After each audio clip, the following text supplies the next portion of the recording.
कक्षा 10वीं के गणित विषय लेसन फर्स्ट संख्याओं की बात कर रहे हैं। संख्याएं बेसिकली दो प्रकार से डिवाइडेड होती है, चर संख्याएं और अचर संख्याएं।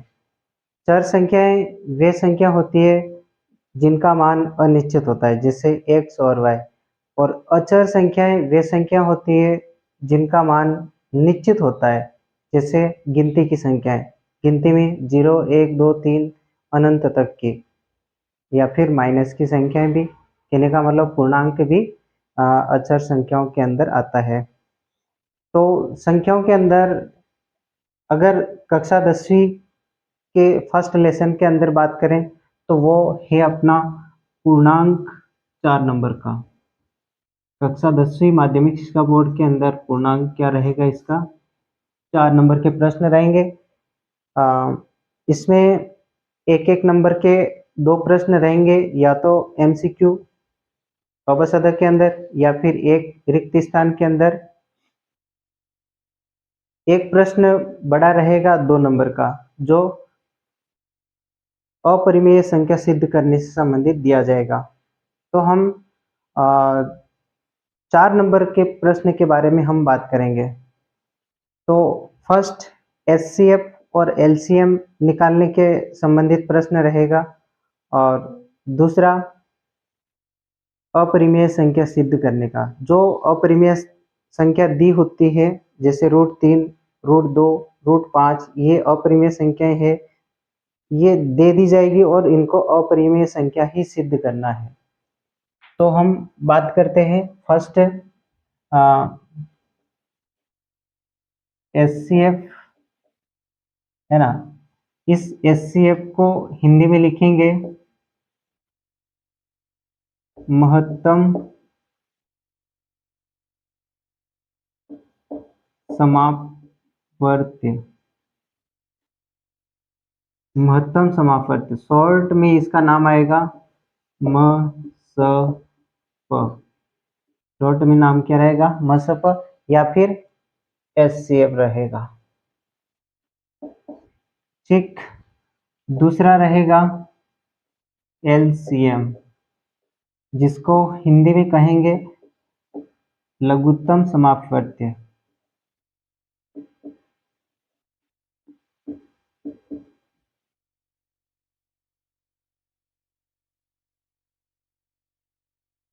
जिसका शॉर्ट नाम रहेगा LSP।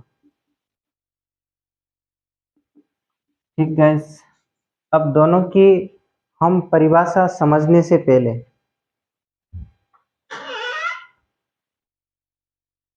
परिभाषा इतनी इम्पोर्टेंट नहीं रहेगी, इतनी इम्पोर्टेंट नहीं रहेगी।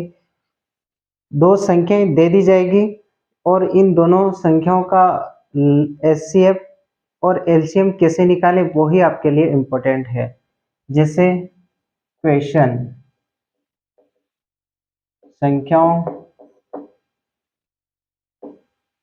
जैसे इस प्रकार के 26, 72 का HCF व LCM, कहने का मतलब HCF MSP भी लिखा हुआ आ सकता है, LCM LSP ज्ञात कीजिए।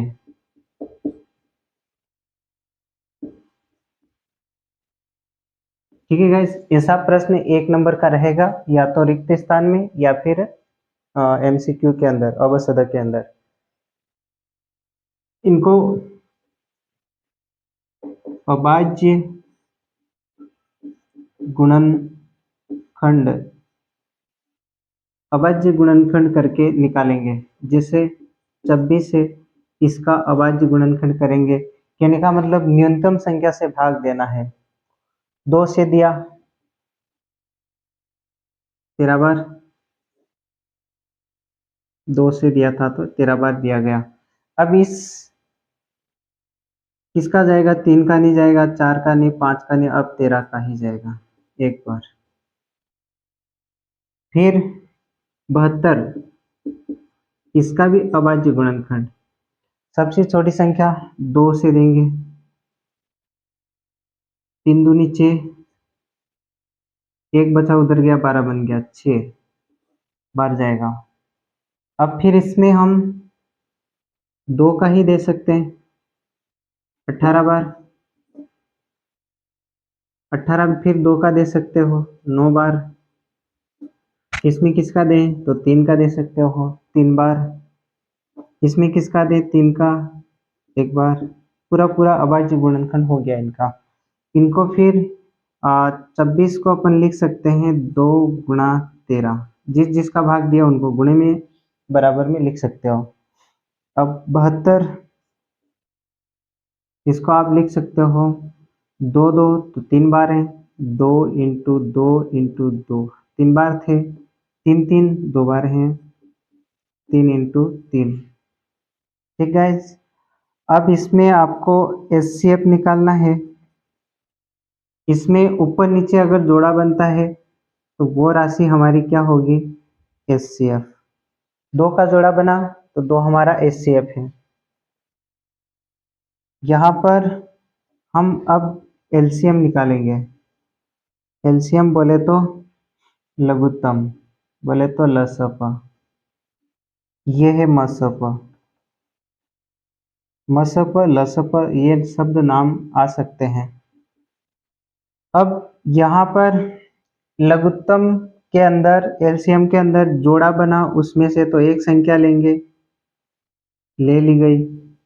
जिनका जोड़ा नहीं बना सभी संख्याओं को लेंगे। इसका जोड़ा नहीं बना भाई 13 का।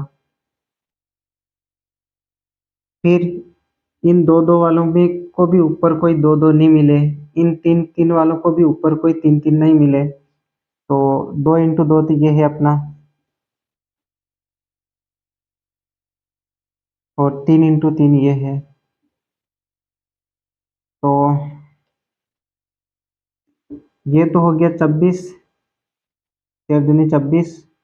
ये हो गया अपना 4, ये हो गया अपना 9। ठीक है, 4 नम 36,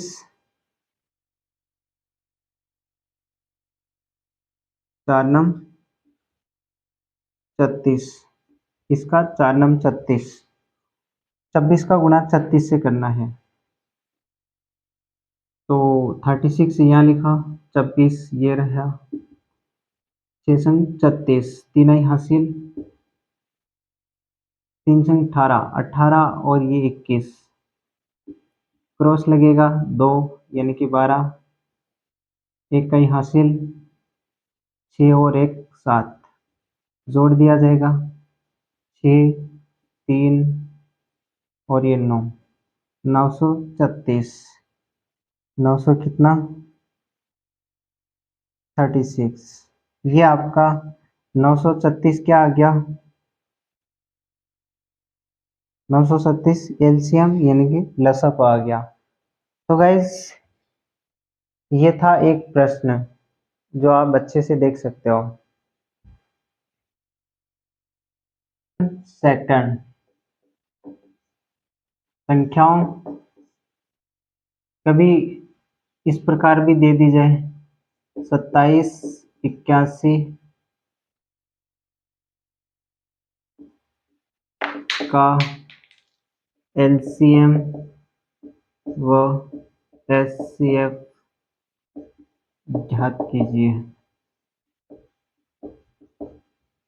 ठीक है, संख्या 27 81 है और इनका एचसीएफ और एलसीएम निकालना है। हल में हम अभाज्य गुणनखंड करेंगे।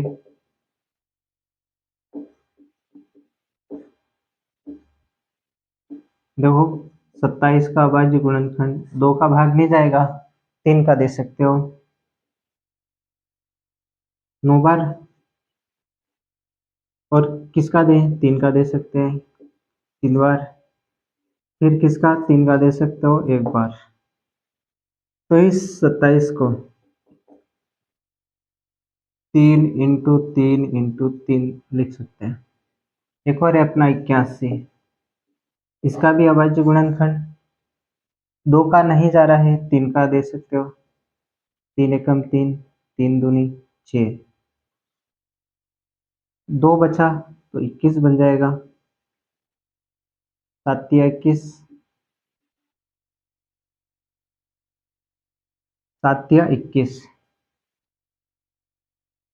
तो यहाँ पर फिर अपन 3 का दे सकते हैं 9 बार, 3 का दे सकते हैं 3 बार, फिर 3 का देंगे 1 बार। तो 81 को गाइस हम लिख सकते हैं 3 इंटू 3 इंटू 3 इंटू 3। ठीक है, तो इनका हम एचसीएफ निकालेंगे। मैंने कहा था आपको ऊपर नीचे जोड़ा बनेगा तो वो संख्या लेनी है। यहाँ पर भी जोड़ा बन रहा है, ये भी ले लिया इंटू में 3। यहाँ पर भी जोड़ा बन रहा है, ये भी इंटू में ले लिया 3। तो एचसीएफ तो आ गया है आपका 27। और यहाँ पर एलसीएम निकालना है। जोड़ा बना, किन किन का बना? 3 संख्याओं का बना, 3 गुणा 3 गुणा 3। इनका तो जोड़ा बना था, इनको एक एक ले लिया। जिसका जोड़ा नहीं बना उसको भी हम ले रहे हैं।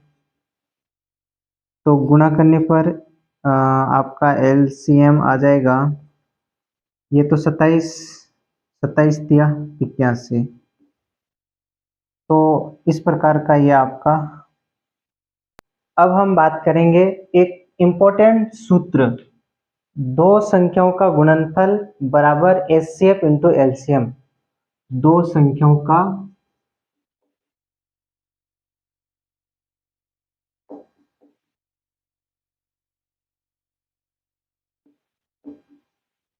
संख्याओं का गुणनफल बराबर एचसीएफ इंटू एलसीएम। मतलब जो भी दो संख्या वो दी हुई होगी उनका अगर गुणा करेंगे तो एचसीएफ उनका और एलसीएफ के गुणनफल के बराबर आ जाएगा। तो यहाँ पर क्वेश्चन ले रहे इसी सूत्र पर आधारित। ऐसा प्रश्न भी पूछा जा सकता है। कोई भी दो संख्या यहाँ होती है और दो ये है एचसीएफ इंटू एलसीएम, तो कोई भी एक संख्या गायब रहेगी और एक आपसे पूछा जाएगा। जैसे संख्याओं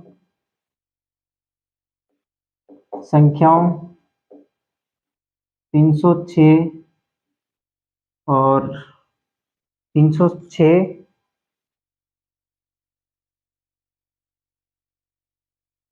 757।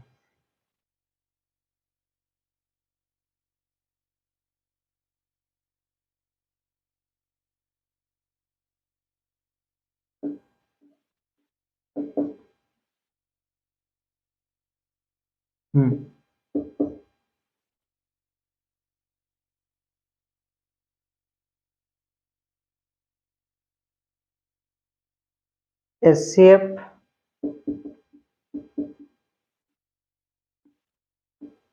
9 है तो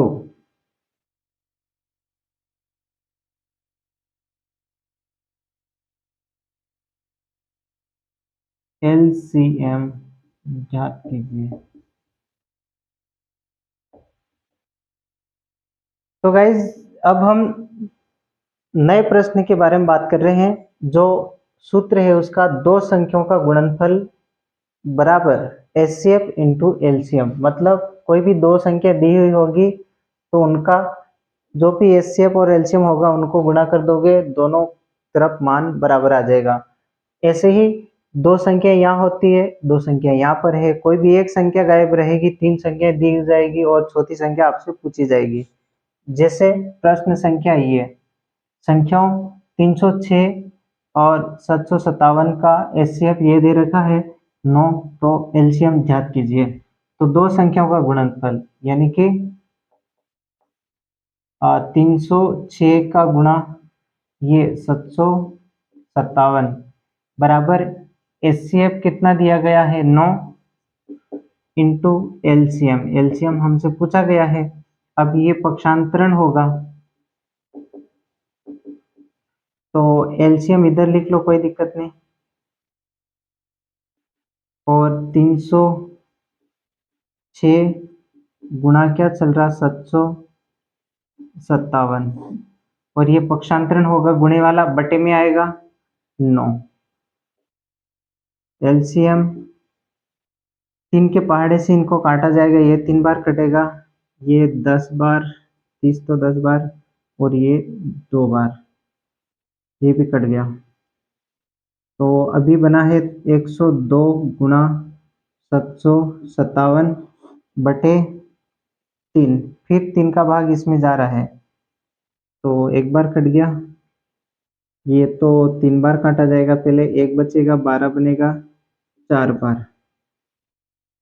अब एलसीएम फाइनली निकालने के लिए, इन संख्याओं का एलसीएम निकालने के लिए 34 गुणा 757, तो 757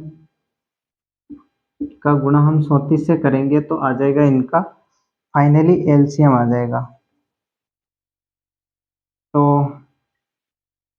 4 7 28, 2 आएगी हासिल, 20 और 2 22, 2 आएगी हासिल, 624, 24 और 2 26, क्रॉस लगेगा, 3 7 21, 2 आएगी हासिल, 15 और 2 17, 1 आएगी हासिल, 18 और 1 19, 8 3 13, 1 हासिल, 12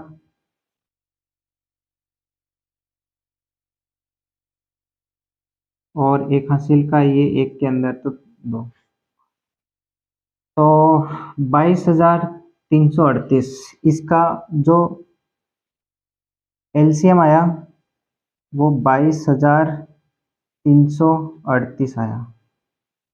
तो बोर्ड एग्जाम में आपको अतः करके लिखना है संख्याओं, अगर 1 नंबर में लिखित में पूछा गया तो ऐसा लिखना है, अतः संख्याओं 306,757 का